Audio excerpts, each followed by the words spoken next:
Hello मित्रांनो, या व्हिडिओमध्ये मी तुम्हाला माझी सोमवार ते गुरुवारची पोझिशन दाखवणार आहे आणि त्याचप्रमाणे मी आज इंट्राडेमध्ये आज काय केलं त्याबद्दल मी तुम्हाला काय माहिती देतो. व्हिडिओ हा मोबाईलवरून रेकॉर्ड केलेला असेल कारण मी आज आयपॅड आणला नाही आहे आणि व्हॉईसचा पण थोडा इश्यू होऊ शकतो कारण मी आज माईक पण नाही आणला आहे. हा व्हिडिओ बनवायच्या मागचं एकच रिझन आहे की माझा पूर्ण आठवडाभर अगर तुम्ही बघत असाल तर एकही व्हिडिओ नाही आला आहे. त्यामुळे हा एक व्हिडिओ बनवला. त्याच्यामुळे खूप लोकांना असं वाटत असेल की मला लॉस झाला त्याच्यामुळे व्हिडिओ येत नाही, पण तसं नाही आहे. मी प्रॉफिटमध्येच आहे बऱ्यापैकी. सो मी तुम्हाला माझी पोझिशन तर दाखवणारच आहे आणि त्याचप्रमाणे मी आता यावेळी ऑप्शन बाईंगसाठी जे ऑप्शन बाईंग करतात माझे व्ह्यूअर्स आहेत त्यांच्यासाठी पण मी काहीतरी आणणार आहे. सो त्यामुळे तुम्ही व्हिडिओ हा शेवटपर्यंत बघा आणि आवडला तर नक्की लाईक करा. तर सुरुवातीला मी माझी पोझिशन क्वांटिटी ह्यावेळी फक्त 3 लॉट पी सेल केलेलं आहे. क्वांटिटी कमी का आली त्याच्या आधी त्याचं रिझन सांगतो की मी माझी एंट्री समजा 9 ते 10च्या मध्ये 9:15 ते 10च्या मध्ये किंवा मग 12 ते 1च्या मध्ये अगर मला ब्रेकआउट मिळत असेल तर मी माझी क्वांटिटी ही फुल घेऊन जातो. पण मी क्वांटिटी कमी का केली कारण माझी एंट्रीज आय थिंक 230च्या आसपास माझी एंट्री आली. एक मोठी मूवमेंट मिळेल की नाही त्याचे चान्सेस कमी होतात. त्यामुळे मी माझी क्वांटिटी ही सेफ साईडला थोडी कमी केली. त्याच्यामध्ये माझा मॅक्झिमम लॉस हा 7 ते 8च्या आसपास होता आणि मॅक्स प्रॉफिट हा 13,000च्या आसपास होता. म्हणजे 13,000च्या आसपास मला गुरुवारपर्यंत अगर माझ्या साईडने मार्केट गेलं असतं तर मला 13,000चा प्रॉफिट होता आणि मी 24,450चा पी सेल केला. म्हणजे डीप इन द मनीमध्ये आय थिंक इकडे कुठे असताना 24,150च्या आसपास असताना 24,450चा पी सेल केलेला. एकदा ड्रॉईंग कॅन्सल करतो. सो मी माझी एंट्री मी तुम्हाला सांगतो. माझी एंट्री पोझिशन तुम्हाला दाखवेनच, पण त्याआधी मी तुम्हाला काही माझे पॉईंट्स सांगतो. मार्केट इथून माझ्या साईडने अप ट्रेंडला गेला. त्याच्यानंतर मार्केटने ही एक रेड कॅन्डल बनवली. त्याच्यानंतर मला काही कॉल ॲडजस्ट करायला लागले. ओके, त्याच्यानंतर परत मार्केट हे वरती गेलं. इथे सुरुवातीला मी अजून पी पण सेल केले. त्याच्यानंतर मला इथे पी काढायला लागले. त्याच्यानंतर परत इथे कॉल सेल करायला लागले. परत मला इकडे कॉल काढावं लागला. तर मेहनत खूप लागली या आठवड्यामध्ये कारण मार्केट हे बऱ्यापैकी वॉलेटाईल होतं.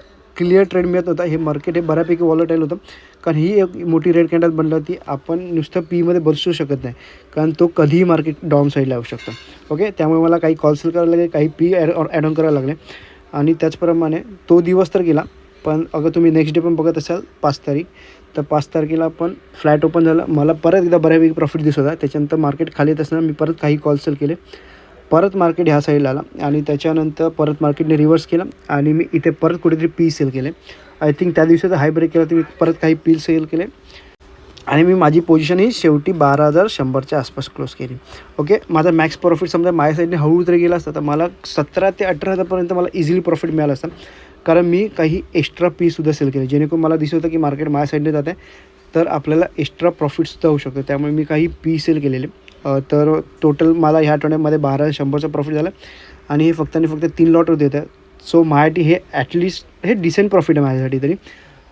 आणि आजच्या दिवसाचं म्हणत असेल तर इंट्राडेमध्ये तर मी तुम्हाला आधी माझी इंट्राडेची पोझिशन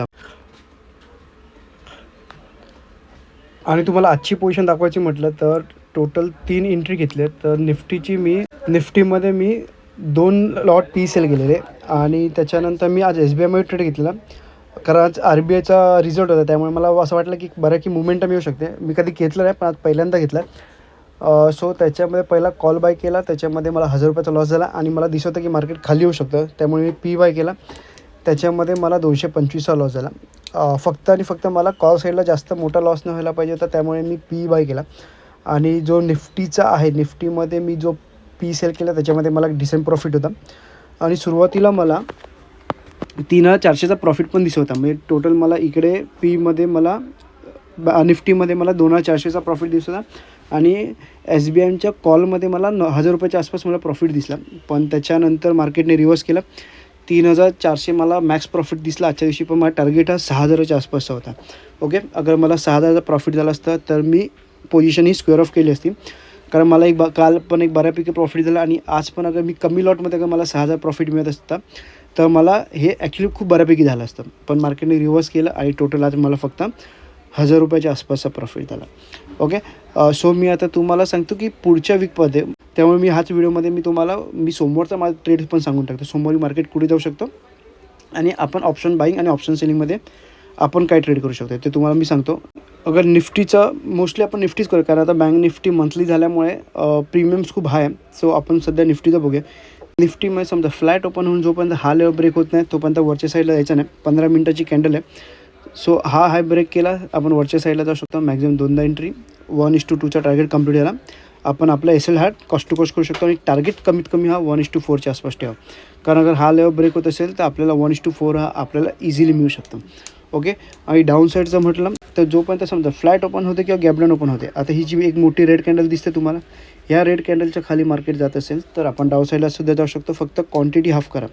अगर तुम्ही अपसाईडला जात असाल, समजा तुम्ही 4 लॉटमध्ये असाल तर डाऊन साईडला हे फक्त 2 लॉट मारा. त्याच्या मागचं एक रिझन सांगतो परत एकदा.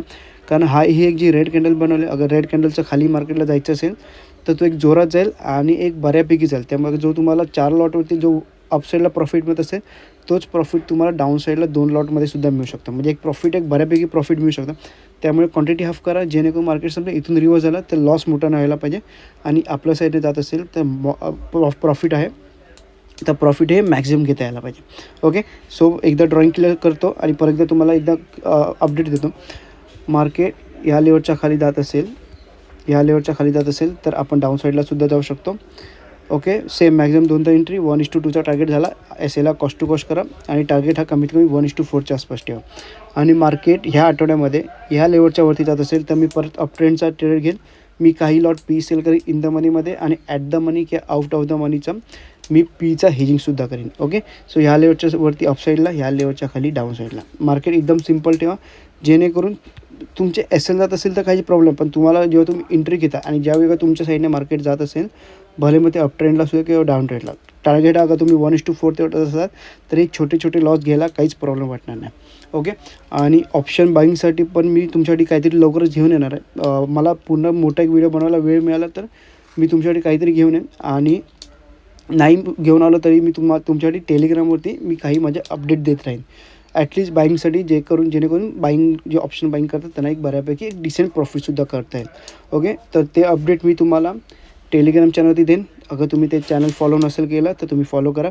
कमीत कमी जसं मी सांगितलं, कमीत कमी 30 सबस्क्रायबर किंवा 30 फॉलोअर्स असतील तर मी माझे जे ट्रेड आहेत ते टाकायला परत चालू करेन. ओके. त्यामुळे 30 सबस्क्राईब पूर्ण करा. आणि तुम्हाला काही डाऊट असेल झिरो लॉस स्ट्रॅटेजीबद्दल किंवा ऑप्शन बाईंगबद्दल तुम्ही मला मेसेज करू शकता किंवा मला मेलसुद्धा करू शकता. तुम्हाला स्क्रीनवरती माझा मेल ID पण दिसत असेल, तुम्ही मेल करा.